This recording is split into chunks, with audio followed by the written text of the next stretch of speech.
গতকালকের ঘটনায় 10 জন বিজেপি কর্মীকে গ্রেপ্তার করল বারাসাত থানার পুলিশ। গতকাল বিজেপির পরিবর্তন যাত্রা ঘিরে ধুমধুমার পরিস্থিতি তৈরি হয় বারাসাত হেলা বটতলায়।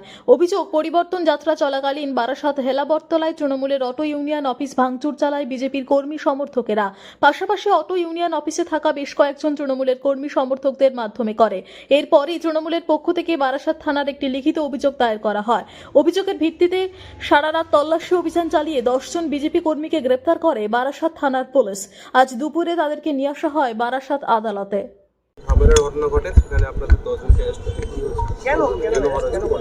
দেখুন, আমাদের এটা পূর্ব নির্ধারিত পরিবর্তন যাত্রা ছিল, কিন্তু আমরা ছিলাম মধ্যমগ্রাম চৌমাথায়। আমাদের দায়িত্ব ছিল এখানে যখন পরিবর্তন যাত্রা যায় সেখানে কি বিষয় হয়েছে, কেউ কোনো কটূক্তি করুক, যাই হোক, সেখানে একটা ঠেলাঠেলি কিছু হতে পারে, ঠিক আছে। তার পরিবর্তে গতকাল সারা রাত ধরে পুলিশ প্রশাসন যেভাবে গাড়ি নিয়ে সিভিল ড্রেসে গিয়ে প্রত্যেক নিরীহ মানুষকে তুলেছে, এটার প্রতি আমরা ধিক্কার জানাচ্ছি।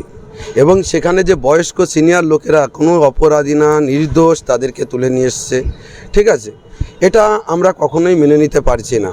এটা একদম পুরোপুরিভাবে চক্রান্ত ছাড়া আর কোনো কিচ্ছুই না। এই মুহূর্তে 10 জনকে